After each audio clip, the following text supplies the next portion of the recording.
네, 오늘 보실 말씀은 디모데후서 3장 14절부터 17절까지 말씀 보겠습니다. 네, 디모데후서 3장 14절부터 17절까지 말씀.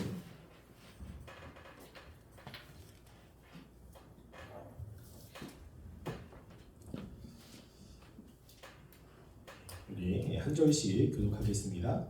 그러나 너는 배우고 확실한 일에 거하라. 너는 내가 누구에게서 배운 것을 알며 또 오래전부터 성경을 알았나니 성경은 내게 너로 하여금 그리스도 예수 안에 있는 믿음으로 말미암아 구원에 이르는 지혜가 있게 하느니라. 모든 성경은 하나님의 감동으로 된 것으로 교훈과 책망과 바르게 함과 의로 교육하기에 유익하니 이는 하나님의 사랑으로 온전하게 하며 모든 선한 일을 행할 능력을 갖추게 하려 함이라.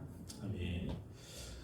우리가 무엇인가 필요한 것을 찾기 위해서 우리가 그것을 담당하는 공동체를 찾아가죠. 근데 그런 공동체를 찾아가기 위해서 우리 간판이라는 것을 보게 됩니다. 은행에 간다라고 하면 은행의 간판을 보게 가게 되고, 우리가 체육관에 간다 그러면 그 체육관의 표지판을 따라 찾아가게 되죠. 그래서 그러한 표지판은 그 공동체가 어떠한 단체인지를 알려주게 됩니다. 마찬가지로 우리가 교회를 찾을 때 어떤 교회가 좋은 교회냐라고 하는 것을 우리가 알 수 있는 표지판이 우리에게 필요합니다. 우리가 한 교회에서 계속해서 있으면 괜찮겠지만 우리가 때로는 이사를 하거나 아니면 피치 못하게 교회를 옮겨야 되는 때가 있습니다. 그러면 옮긴 곳에서 신앙생활을 해야 되는데 과연 어떤 교회가 좋은 교회냐, 어떤 교회를 선택해서 신앙생활을 할 것이냐 라는 것들을 고민하며 선택을 하게 되죠. 여러분, 그럴 때 여러분들이 이 좋은 교회라고 하는 그 기준이 어디에 있습니까? 우리가 그것을 알기 위해서 우리가 함께 이제 살펴볼 내용들이 그것입니다. 즉, 우리가 보는 교회의 표지라고 하는 것은 어느 교회가 좋은 교회냐, 그러지 않은 교회냐라는 것을 구분하기 위한 겁니다. 그러니까 교회냐 교회가 아니냐라고 하는 것을 이야기하는 것은 아닙니다. 우리가 예수님을 믿고 함께 모인 공동체는 하나님이 보실 때 교회라고 이야기를 했죠. 그런데 교회가 다 똑같은 수준에 있는 것은 아닙니다. 교회는 수준이 다르고 어떤 교회는 더 칭찬을 받는 교회가 있고 어떤 교회는 그러지 못한 교회가 있죠. 그래서 우리가 요한계시록에 보면 7개의 교회 가운데 칭찬을 받은 교회 하나, 그리고 칭찬과 책망을 받은 교회, 그리고 책망만 받는 교회가 있습니다. 지금도 마찬가지입니다. 교회가 다 하나님을 믿고 예배하지만 하나님이 보실 때 더 은혜를 베풀어주는 교회가 있는 반면 그러지 못하는 교회가 있습니다. 그래서 교회긴 교회인데 더 순수한 교회, 그리고 덜 순수한 교회, 이것을 우리가 구분할 줄 알아야 되죠. 그리고 우리가 속해 있는 교회가 더 순수한 교회가 되기 위해서 어떤 것이 있어야 되는지도 우리는 알아야 됩니다. 그래서 16세기의 종교개혁자들은 어느 교회가 올바른 교회냐, 어느 교회가 하나님의 은혜가 충만한 교회냐라는 것들을 연구했고 그것에 대해서 이야기를 했습니다. 그래서 우리가 이 말씀을 통해서 어느 교회가 하나님이 원하시는 아름다운 교회인가라는 것을 살펴볼 텐데요. 먼저는 이 표지라고 하는 것은 밖으로 드러나는 모습입니다. 우리가 이 세상에 있는 많은 형식들은 그 내용을 가지고 있죠. 내용에 따른 형식을 가질 수밖에 없습니다. 우리가 이제 곧 수련회를 할 텐데 수련회도 제가 생각하는 그 수련회의 어떠한 주제나 어떠한 목적을 위해서 그 형식을 만들게 됩니다. 그래서 그 형식은 그 목적을 담기 위해서 담기에 가장 좋은 형식을 만들게 되죠. 마찬가지로 교회가 하나님의 말씀대로 잘 이끌어가고 또 세워지려면 거기에 합당한 형식이 있습니다. 우리가 그 교회를 다 알 수는 없지만 그래도 그 형식을 보면 이 교회가 그래도 건전한 교회일 수 있구나 라는 것들이 분별이 되기 시작합니다. 그래서 그런 형식이 없다가 한다면 하나님이 원하시는 그런 모습들이 교회 안에 들어갈 리는 없습니다. 그래서 우리가 그 형식이 무엇인지를 살펴보는 겁니다. 세 가지로 이야기를 할 텐데요. 첫 번째는 하나님의 말씀 선포고요. 두 번째는 징계라고 하는 것이고, 그리고 세 번째는 성례라고 하는 겁니다. 그래서 이 세 가지를 이제 하나씩 살펴볼 겁니다. 오늘은 가장 먼저 살펴볼 것이 바로 말씀 선포입니다. 말씀을 선포하는 게 다 선포하지 않느냐라고 생각할 수 있지만 실제로 그렇지 않습니다. 모든 교회에서 주일날만 되면 하나님의 말씀을 선포하는 시간들이 있잖아요. 그리고 어떤 교회도 말씀이 중요하지 않다고 이야기하는 교회는 한 교회도 없습니다. 다 말씀 중심이고 하나님의 말씀이 있어야 되고 그리고 말씀을 배워야 된다고 다 이야기를 합니다. 그런데 그거는 이야기고 실제로 말씀을 중요하게 여기는 교회가 분명히 있죠. 그래서 그런 교회는 이 형식이나 이런 부분도 분명히 있습니다. 교회는 이 말씀이 굉장히 중요한데, 왜냐하면 교회를 사도 바울이 이야기하면서 디모데전서 3장 15절 말씀 볼까요? 자, 디모데전서 3장 15절 말씀 함께 읽어보겠습니다. 시작. 만일 내가 지체하면 너로 하여금 하나님의 집에서 어떻게 행하여야 할지를 알게 하려 함이니 이 집은 살아계신 하나님의 교회요 진리의 기둥과 터니라. 아멘. 지금 이 집은 교회를 의미하고 있습니다. 교회는 하나님의 교회예요. 하나님의 소유고 하나님의 원하시는 대로 움직이는 공동체가 교회 아니겠습니까? 그런데 하나님의 교회를 다른 말로 뭐라고 하냐면 진리의 기둥과 터라고 이야기를 하고 있어요. 즉 교회는 진리와 뗄래야 뗄 수 없는 관계에 있다는 것을 이야기합니다. 우리가 교회의 사도성을 이야기를 할 때 교회는 사도들의 가르침 위에 세워진다라고 이야기를 했죠. 그래서 사도들에게 전한 그 내용이 교회에서 선포가 되어야 됩니다. 그래서 이 초대교회도 보면 이 하나님의 진리의 말씀들이 전해지고 그 진리의 말씀을 들은 사람이 모여서 교회가 되고, 교회는 하나님의 진리의 말씀을 이루기 위해서 애를 썼던 것을 보게 됩니다. 즉 진리는 하나님의 말씀이죠.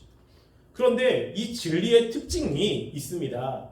그럼 진리의 특징은 뭐냐면요, 변하지 않는다는 거예요. 비진리는 변합니다. 시대에 따라서 그리고 상황에 따라서 변하는 것은 비진리입니다. 진리라는 것은 변하지 않아요. 과거나 지금이나 남자나 여자나 그 신분이 높거나 낮거나 변하지 않는 것을 진리라고 이야기합니다. 그러니까 교회에서 전하는 내용이 진리이기 때문에 교회에서 전하는 내용이 과거나 현재나 미래나 바뀌면 안 되는 거죠. 이게 굉장히 중요한 겁니다. 그래서 사도 바울이 복음을 전할 때 자신이 전하는 복음이 자신이 예수님께 지금 받아서 전하는 복음이라고 얘기하지 않습니다. 사도 바울이 그 믿음을 이야기할 때도 자신이 그 믿음에 대해서 예수님이 말씀해서 전하지만 그 말씀이 이전에는 얘기하지 않다가 갑자기 하나님이 사도 바울에게 이야기해서 전하라고 그렇게 이야기하지 않아요. 우리 고린도전서 15장 3절 말씀을 한번 볼까요? 고린도전서 15장 3절 말씀 읽어보겠습니다. 시작. 내가 받은 것을 먼저 너희에게 전하였노니. 고린도 13장은 특별히 부활에 관해서 이야기를 하는데 이거를 전할 수밖에 없는 이유를 이야기합니다. 그럼 부활은 교회에서 굉장히 중요한 진리잖아요. 근데 많은 사람들이 이해가 안 되고 받아들일 수 없는 겁니다. 그런데 사도 바울이 이 복음을 전할 수밖에 없는 것은 내가 받은 것입니다. 즉 사도 바울이 만든 게 아니라 사도 바울 전부터 계속해서 내려왔던 말씀을 자기가 받았고 그 말씀을 그대로 고린도 사람들에게 전한 겁니다. 물론 그 당시 사람들은 사도 바울이 전하는 내용을 믿지 않습니다. 그리고 그것을 이해할 수도 없습니다. 그래서 사도 바울이 이 말씀을 전하는 이유는 받았기 때문이에요. 왜냐하면 진리이기 때문입니다. 그래서 이 말씀을 전한다고 이야기를 하고 있는 거죠. 우리도 그렇습니다. 교회가 하나님이 원하시는 교회가 되려면 진리를 전해야 돼요.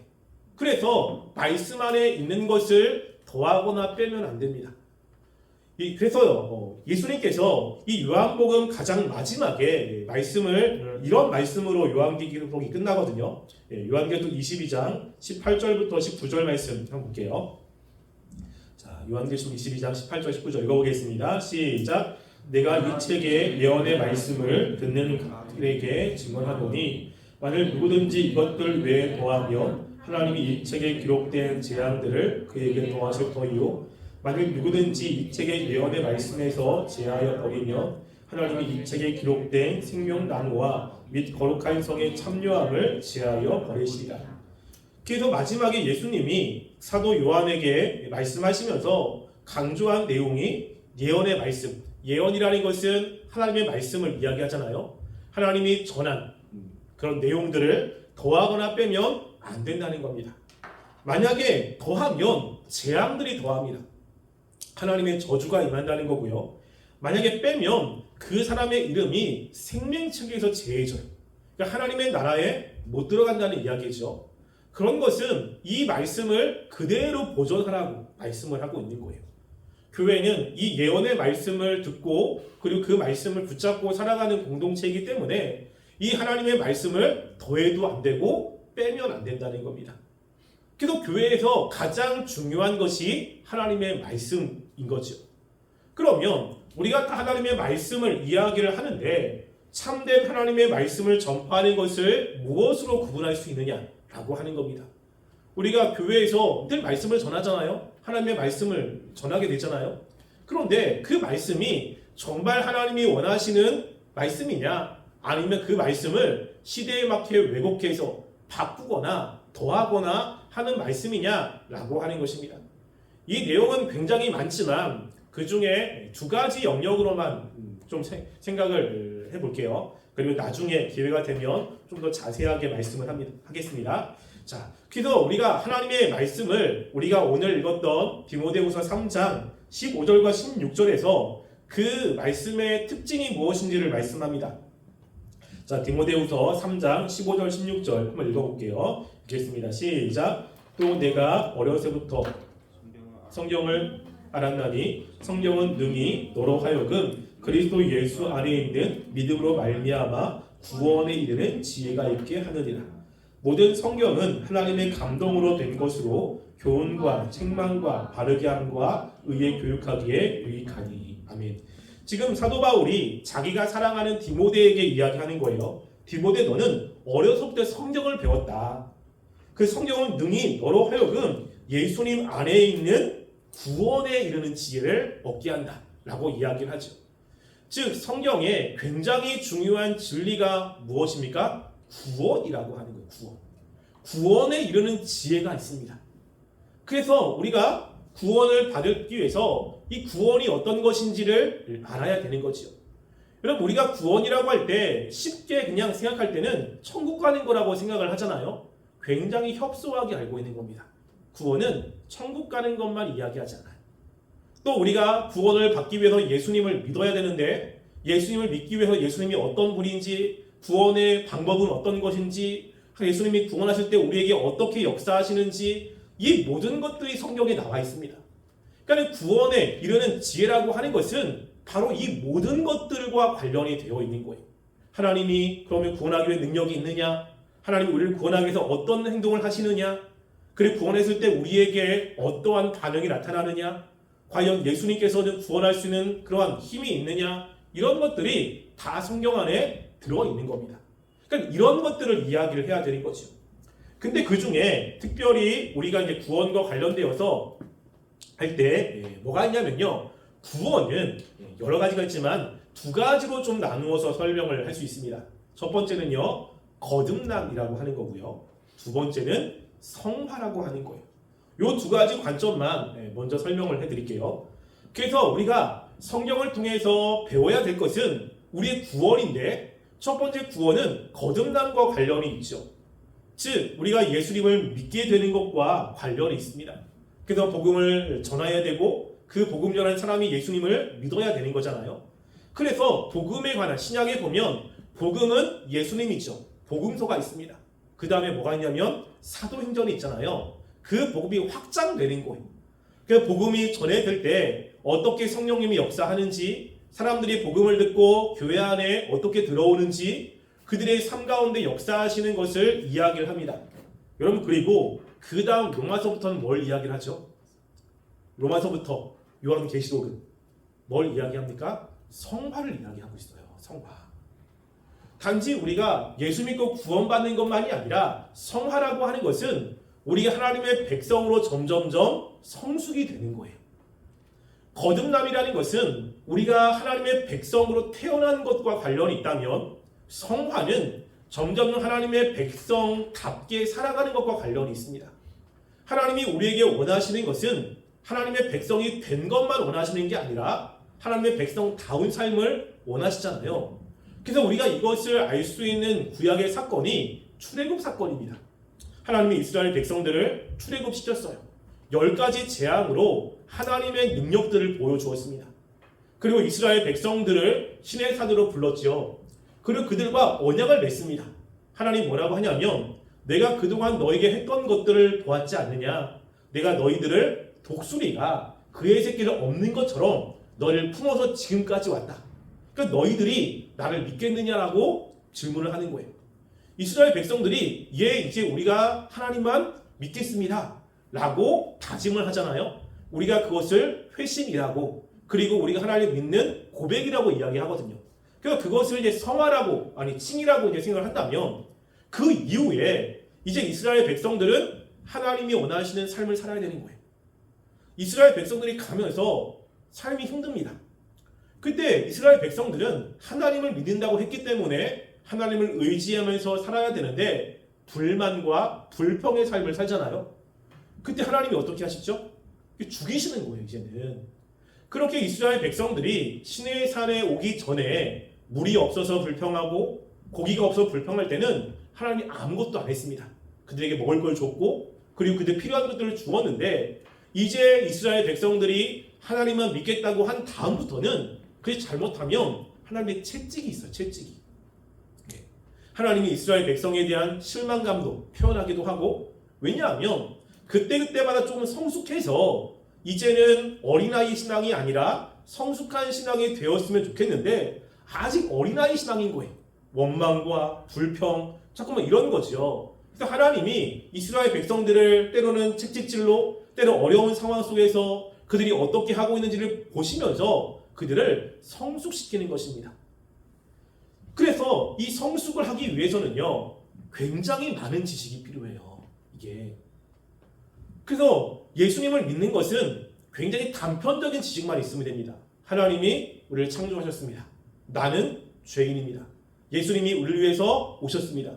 예수님을 믿으면 구원받습니다. 이것만 알면 끝나는 거예요. 그런데 우리가 그 이후로 성숙돼서 살려면 굉장히 많은 지식이 필요합니다. 여러분, 제 딸 사랑이가 내년에 초등학교에 가요. 초등학교에 드디어 통지서가 왔습니다. 하는데 이제 걱정인 거예요. 지금까지는 집에서 부모님이 주는 거 시키는 대로 하면 되잖아요. 근데 이제 사회 나가면 자기가 뭘 해야 되는 거예요. 핸드폰도 시작해서 사는 거. 그럼 그거를 알려줘야 됩니다. 어떤 사람은 따라가면 안 되고, 이러면 너는 문제가 생기고, 이런 건 죄고, 이런 것들을 계속 알려줘야 되죠. 학교 생활, 지하철, 사고 파는 문제, 사람과 도덕적인, 윤리적인 문제, 어른들 대하는 거, 동생들 대하는 거, 정말로 많은 것들을 알려줘야 돼요. 그런 것들을 알아야 한 인격체로 살아갈 수 있잖아요. 신앙생활도 마찬가지입니다. 그냥 예수님만 아는 것이 아니라 이 세상이 어떠한 곳이며 또 살아가려면 어떻게 살아야 되는 것이고, 우리의 삶에 문제가 되게 많은데 그것들을 어떤 관점에서 봐야 되고 어떻게 해결할 것인지를 알아야 되는 겁니다. 그래서 서신서가 그런 거예요. 서신서는 교회 안에 있는 문제들을 어떻게 하나님의 관점으로 봐야 되는지를 알려주고 있는 겁니다. 교회가 다양한 문제들이 있잖아요. 한두 개 문제가 아닙니다. 그러니까 다양한 교회의 문제들을 사도 바울이 이제 지침으로 내려준 것이 서신서죠. 그래서 그런 것들을 알아야 하나님의 백성답게 하나님의 구원의 백성으로 살아갈 수 있는 겁니다. 그래서 교회에서는 이 두 가지 말씀을 선포하게 돼요. 하나는 거듭남의 말씀, 예수 믿어야 된다. 두 번째는 성화의 말씀을 선포하게 되는 것이죠. 그래서 이 두 가지 말씀이 잘 선포가 돼야 우리가 하나님의 말씀대로 잘 살아갈 수 있고 교회가 든든히 세워질 수 있는 것입니다. 그래서 우리가 하나님의 말씀을 잘 모르면 잘못된 길로 갈 수 있는 거예요. 우리가. 그래서 교회 안에 신앙생활을 하는데 하나님의 뜻을 모르면 우리가 내 마음대로 살아갈 수 있잖아요. 이게 교회에서 큰 문제가 되고 있는 것입니다. 그래서 하나님이 나를 선택한 것으로만 우리가 기뻐하면 안 되는 겁니다. 구약에 보면 하나님이 선택한 사람 가운데 사울이 있습니다. 여러분, 사울은 이스라엘의 초대 왕이에요. 여러분, 한 공동체에서 초대 왕은 굉장한 명예가 있습니다. 우리나라도 그렇잖아요. 그리고 미국도 마찬가지로 항상 초대 왕은 그 가지고 명예가 있습니다. 하나님이 사울을 그만큼 사랑하시고 그만큼 기회를 준 거예요. 그런데 사울이 왕이 된 다음부터 문제가 생기죠. 왜냐하면 왕으로서의 자질이 갖추어지지 않은 거예요. 그러니까 하나님이 원하신 대로 못 사니까 마지막에 사울의 모습을 보면서 하나님이 내가 사울을 왕으로 삼은 걸 후회한다 라고 이야기를 하죠. 반면 다윗은 어떻습니까? 다윗은 마지막 때에 하나님께서 다윗을 봤을 때 내 마음에 합한 자라 라고 하면 칭찬을 해준 거예요. 사울과 다윗의 근본적으로 다른 것이 뭐죠? 성화라고 하는 겁니다. 사울은 성화가 없었고 다윗은 성화가 있었어요. 다윗이 그 골리앗과의 싸움 이후에 이제 30대까지 왕이 될 때 12년 동안에 굉장히 많은 어려움을 경험하게 됐잖아요. 그 어려움 속에서 하나님을 경험한 거예요. 어렵고 힘들 때 어떻게 신앙적으로 그것을 극복해야 될 것인지, 어떻게 하나님을 찾을 것인지를 그 어려움 속에서 깨닫게 된 것입니다. 여러분, 그래서 다윗이 특별히 바세바를 범하고 난 다음에 했던 고백이 이런 거거든요. 하나님은 제사를 기뻐하지 않는다. 내가 하나님이 기뻐했다면 수많은 제사를 드렸을 것이다. 근데 하나님은 제사를 기뻐하지 않습니다. 제사라는 건 그 당시에 하나님께 드려지는 제사를 이야기하죠. 분명히 하나님께 죄를 지으며 제사를 드려서 하나님과의 관계가 회복돼야 되는데 회복이 안 되는 거예요. 왕이기 때문에 얼마나 많은 제사를 드렸겠습니까? 근데 제사를 드려도 그 전처럼 기도에 응답하시거나 하나님이 역사하시는 것들을 경험할 수가 없는 거예요. 이게 너무 힘든 겁니다. 그러다가 다윗이 경험한 건 뭐냐면 하나님은 상하고 통회하는 심령을 외면하지 않는다라는 거였어요. 제사가 중요한 게 아니라 자신의 죄를 통회하고 간절히 하나님을 찾는 사람들의 마음을 하나님은 받아주신다라고 하는 겁니다. 여러분, 근데 그 말을 누가 하냐면요, 이사야가 이사야 66장에서 합니다. 이사야는 다윗보다 100년 후의 사람이거든요. 그 말씀을 하나님께 받아서 전하는 거예요. 그런데 다윗은 100년 전에 그것을 깨달았어요. 왜냐하면 하나님이 그런 분이기 때문에 하나님과의 관계 속에서 그걸 깨달았고 100년 후에 하나님이 이사야에게 똑같은 말씀을 하고 있는 것입니다. 그러니까 다윗은 그런 어려움 속에서 성화의 삶을 살았던 거죠. 그런 말씀이 성경에 기록이 되어 있습니다. 그래도 우리가 점점점 교회에서 말씀을 통해 배워야 될 것은 예수 믿고 천국 갑니다, 예수 믿고 복 받습니다, 이런 것이 아니라 우리가 어떻게 하나님의 백성으로 살 것이냐, 우리가 어렵고 힘든 순간에 우리가 무엇을 바라볼 것이고 하나님이 나의 삶 가운데 역사하시는 것들이 과연 하나님의 역사냐 아니냐, 이것들을 분별해야 돼요. 이런 것들을 교회에서 배워야 되는 것이죠. 그래서 히브리서에 보면 히브리서 우리가 10장 22절 히브리서 5장 보겠습니다. 5장 12절부터 14절 말씀을 볼게요. 히브리서 5장 12절부터 14절 말씀 함께 읽어보겠습니다. 시작. 때가 오래되었으므로 너희가 마땅히 선생이 되었을 터인데 너희가 다시 하나님의 말씀에 초보가 되하여 누구에게서 가르침을 받아야 할 처지이니 담단한 음식은 못 먹고 젖이나 먹어야 할 자가 되었도다.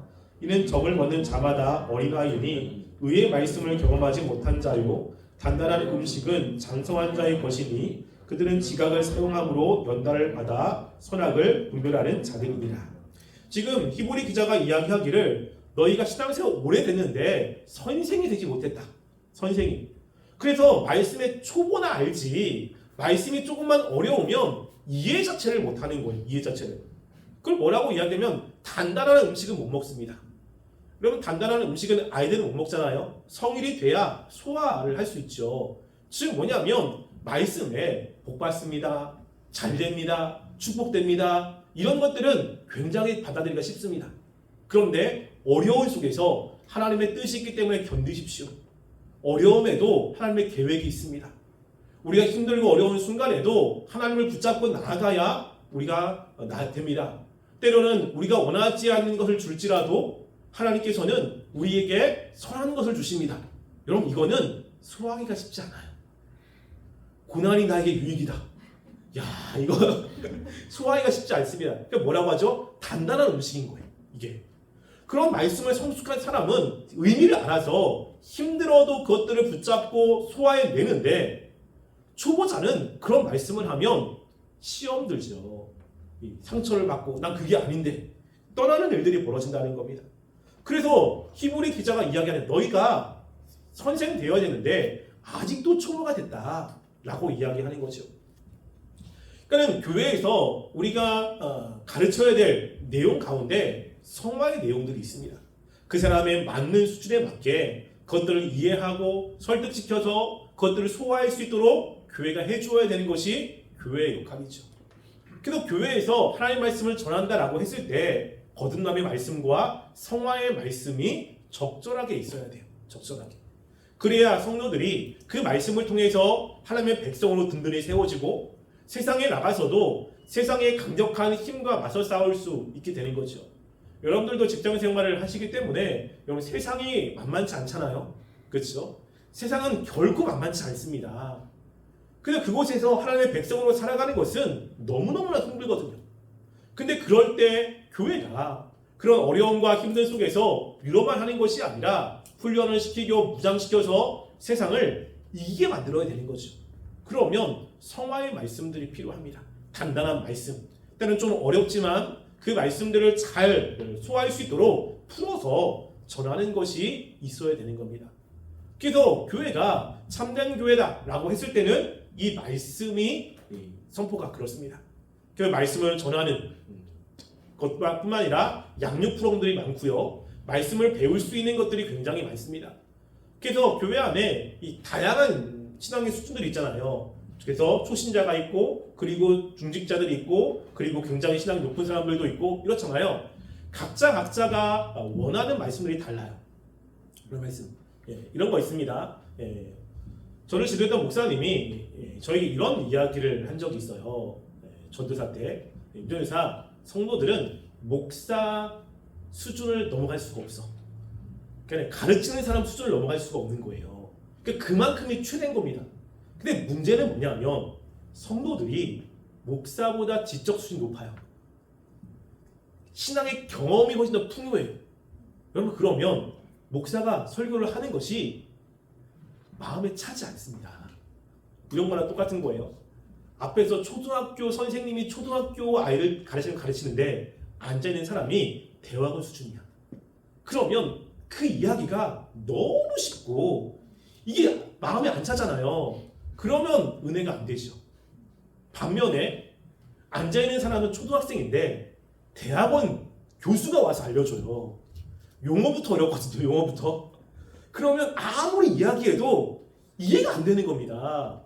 그러니까 교회에서 교회 안에 다양한 신앙의 상태가 있잖아요. 그래서 처음 온 사람들이 있고 좀 1년, 2년 배운 사람이 있고 어디서 많이 배운 사람이 있고 아니면 굉장히 훈련을 많이 받은 사람이 있고 거기에 맞는 하나님의 말씀들이 있어야 됩니다. 그러니까 그런 프로그램들을 통해서 그 사람들이 양육을 받아야 성숙을 할 수 있잖아요. 그래서 말씀을 선포한다고 했을 때 이러한 다양한 프로그램을 가지고 있게 되는 거예요. 그래서 그런 프로그램 속에서 각자의 필요한 것들을 배우게 되고 하나님의 진리가 선포되는 이런 일들이 있어야 되는 것입니다. 근데 이제 문제가 있습니다. 이런 것을 할 때 이제 참된 교회의 문제는 할 때 이거 관련해서 두 가지 문제가 있는데 첫 번째는요. 교회가 가르치지 않습니다. 이런 이제 문제가 되는 거죠. 말씀을 가르쳐야 되는데 교회가 가르치지 않아요. 성도들은 배우고 싶은데 배울 데가 없습니다. 그럼 이런 교회는 참된 교회라고 얘기가 할 수가 없죠.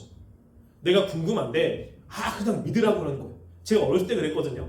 예. 저는 좀 이성적인 부분들이 좀 강해요. 그래서 제가 이해가 안 되면 전 따라가지 않습니다. 그냥 그렇다고 해서 관계는 유지하지만 저는 절대 따라가지 않습니다.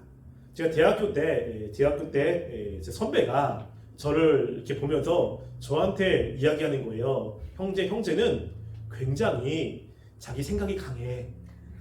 저는 그게 뭔지 몰랐어요. 왜냐면 저는 누가 얘기하면 따라가거든요. 그래, 해줄게. 얘기하면 부딪히지 않습니다. 다 수용해 줍니다.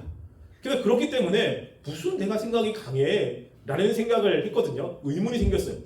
근데 나중에 보니까 저는 제 생각을 바꾸지 않습니다. 동의는 해주지만 너는 너고 너 그냥 살아. 나는 나한테 오려고 하지 마. 그래서 저는 제가 생각한 대로 가요. 근데 이해가 되면 따라갑니다. 그래서 신앙생활도 저는 그렇게 했어요. 그래서 믿음이 뭐지? 굉장히 고민이 된 거예요. 그 믿음이라고 하는데 좀 이해가 안 되는 겁니다. 아니 이 믿음이 과연 뭐야? 다 믿음이라고 하는데 참된 믿음이 뭐지? 고민 진짜 많이 했어요. 그리고 제가 설명을 좀 많이 하죠. 왜냐하면 제 성향이 이해가 돼야 되기 때문에 좀 이해를 시키려고 노력을 많이 합니다. 네, 그래서 교회가 무엇이 가르쳐야 되는데 찾아가서 물어보면 성경 말씀은 믿어야 되는 거야. 어찌 감히 인간이 하나님의 말씀을 이해할 수 있어 라고 하면 저는 못 받아들이는 거예요. 이게. 그래서 설교 가운데 저를 되게 힘들게 만드는 것 중에 하나가 선포입니다. 선포 그냥 설명도 없이 믿으십시오. 기도하면 응답이 됩니다. 그리고 막 예와 막 얘기해. 저는 의문이 되게 강해요. 왜? 이게 그런 걸 되게 싫어합니다. 이게. 그래서 설명을 해줘야 되거든요. 왜 그런지 어떻게 그런지. 그러니까 교회에서도 이게 필요한 거죠. 근데 가르치지 않아. 그러니까는 성숙이 안 되는 거예요. 모르고 이게. 근데 또 문제는 뭐냐면요. 가르치는 사람인데 배우질 않아요. 저는 가르치는 거 좋아하거든요. 저는 그래서 막 만들고 그래서 막 하는데 이 열심히 가르치려고 하는데 배우질 않아요. 배우질. 그래서 열심히 가르치려고 하는 사람 그 목사님들이 하는 이야기 중에 하나가 성경복을 만들면 들어오는 사람이 없습니다. 그럼 제가 내년에 성경복을 만들 거거든요. 미리 얘기하는 거예요. 미리. 모든 시간들을 고려해서 합니다. 뭐 옛날에는 3개월, 6개월 했는데 제 생각은 딱 한 달 딱 하고 쉬고 할 거예요. 여러분들의 그런 일정을 고려해서 지금 하고 있는 겁니다. 고려해서 그래가지고 근데 들어오는 사람이 없어요. 말씀 중요합니다. 말씀 배워야 됩니다. 정말 말씀 있어야 됩니다. 라고 하는데 실제로 딱 10명 별로 안 들어오는 거예요. 그리고 처음에 성경공부 딱 시작한다 그럴 때 전에 교회에서 한 10명이 들어왔어요. 10명이. 딱 하는데 그때 한 달 지나니까 반타작 나고 또 한 달 지나니까 반타작 나고 물론 충분히 이해가 됩니다. 상황과 여건들이 있으니까. 근데 시간이 나도 안 들어오는 거죠. 야 이러면 이제 교회가 제대로 설 수 없는 거예요. 여러분 그래서 교회가 바로 서려면 가르치는 사람과 배우는 사람이 함께 한 마음이 되어야 돼요. 여러분 20세기에 최고의 설교자라고 하면 몇 사람이 있는데 그 중에 한 분이 마틴 로이드 존스 목사님이 있습니다. 여러분 들어보셨죠? 영국 황실 주치의였다가 신학을 전공하지 않고 독학을 해가지고 이제 굉장히 탁월한 분이 된 거예요. 근데 그 분이 오랫동안 한 곳에서 굉장히 사역을 잘했습니다.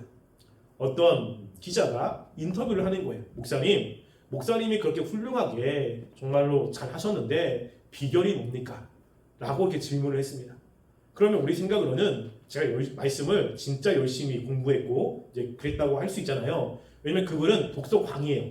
늘 책을 가지고 있습니다. 늘. 그런데 그분이 하시는 대답이 이런 겁니다. 제가 열심히 지금까지 잘할 수 있었던 것은 성도들 때문입니다. 라고 하는 거예요. 실제로 저는 그분의 책을 별로 좋아하지 않습니다. 저하고는 잘 안 맞아요. 그런데 그분의 책을 보면 특별히 로마서 강해 같은 경우는 굉장히 두껍고 그리고 여러 권인데 했던 말을 똑같이 반복하는 경우가 많아요. 교리가 바뀌지 않잖아요. 그러니까는 앞에 했던 것을 그대로 뒤에 하고 반복이 많습니다. 반복이. 여러분 제가 반복된 설교를 하면 어때요? 한번 듣고 지난번에 들었던 거야 라고 하면서 저한테 이제 레이저를 쓰고 그리고 또 하면 나중에는 안 듣고 뭐 다 아니까 이렇잖아요. 근데 그 목사님이 하는 말씀이 뭐냐면 제가 똑같은 설교를 합니다. 목회를 다 알거든요. 근데 처음 듣는 것처럼 듣습니다. 라고 이야기하는 거예요. 왜냐면 진리기 때문에 그거는 알지만 그 말씀이 과연 나의 삶에 그렇게 되고 있느냐 이건 다른 문제거든요. 그러니까 그렇기 때문에 변질되지 않을 수 있었다라고 이야기하는 거예요. 그래서 이 목회자가 말씀을 가르쳐도 성도들의 반응에 따라 달라집니다.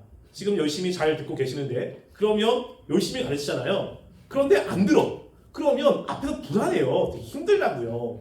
그러면 이제 말씀을 준비했던 것들을 빨리 마무리하거나 그리고 앞에서 인도하시는 분은 알잖아요.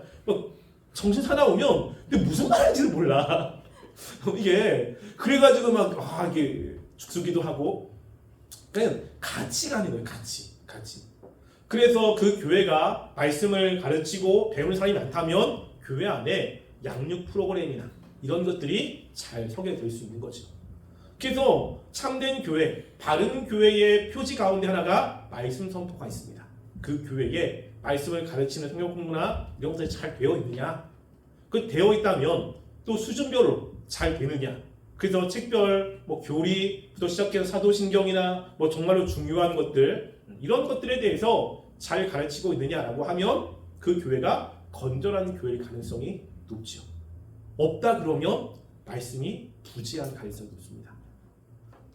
그래서 우리가 첫 번째 어떤 교회가 참된 교회냐라고 했을 때 말씀 선포가 있습니다. 그래서 우리 코람데오가 하나님이 기뻐하시는 교회가 되어야 되지 않겠습니까? 그걸 딱 들어왔을 때 정말 이 코람데오 부서는 정말 내가 잘 신앙생활을 할 수 있는 부서다라고 하는 이러한 생각을 갖게 되어야 되잖아요. 그러기 위해서 말씀 선포 있죠. 저는 전할 겁니다. 저는 내년부터 이제 우리 같이 하게 될 거니까 여러분들 그걸 위해서 같이 기도하시고 같이 동참하시고 우리 하나님이 원하시는 아름다운 교회를 만들기 위해서 함께 힘쓰시는 모두가 되었으면 좋겠습니다. 기도하겠습니다. 우리 함께 기도하겠습니다. 하나님이 원하시는 바른 교회, 온전한 교회, 하나님의 은혜가 넘치는 교회, 그 교회는 하나님의 말씀을 잘 가르칩니다. 말씀을 배울 수 있는 그러한 양육이 있고 또 하나님의 말씀이 단지 거듭남에만 국한되어 있지 않고 성화에 필요한 많은 내용들을 말씀을 선포합니다. 하나님 우리 교회가 이런 교회가 되게 하시고 또 그 말씀을 통해서 우리가 잘 성숙할 수 있도록 붙잡아 달라고 함께 기도하겠습니다. 사랑하는 우리가 이 시간 주 앞에 기도합니다. 하나님 우리가 속해 있는 교회가 정말 하나님이 기뻐하시는 교회가 되길 원합니다. 하나님께서 하나님의 은혜를 부어주시는 교회가 되길 원합니다. 그러기 위하여 하나님의 말씀이 바로 선포되길 원합니다. 하나님의 진리의 말씀이 온전히 선포되게 하시고 변하지 않은 그 말씀들이 정말 잘 선포되어 그 말씀을 통해 더 주님을 알게 하시고 더 하나님의 은혜를 경험할 수 있도록 도와주시옵소서. 우리가 점점 더 성숙된 삶이 되게 하여 주시고 정말 하나님의 그 풍성하신 사랑이 우리 교회에 넘쳐날 수 있도록 도와주시옵소서. 아버지 도와주시기 바랍니다. 사랑하는 하나님, 우리가 하나님이 원하시는 교회가 되길 원합니다. 또 하나님이 많은 은혜를 부어주는 교회가 되길 원합니다. 그러기 위해서 교회의 말씀이 잘 선포되게 하여 주시옵소서. 하나님 말씀에 선포될 때 또 많은 성도님들이 그 말씀들을 잘 배우고 습득하여 좀 하나님이 보시기에 온전한 모습으로 세워지게 하여 주시옵소서. 또 오늘도 하나님께 나올 때 헌금을 누린 손길이 있습니다. 그 손길을 기억하여 주시고 더 풍성한 것으로 더 많은 은혜로 채워주시옵소서. 지금은 우리 주 예수 그리스도의 은혜와 하나님의 사랑과 성령님의 교통하심이 늘 하나님을 바라보며 하나님의 말씀을 배우기에 힘쓰고 하나님의 말씀대로 살기를 원하여 고개 숙인 우리 청년 머리 위에와 가정 위에와 이 세계 위에 지금부터 영원토록 함께 있을지어다. 아멘.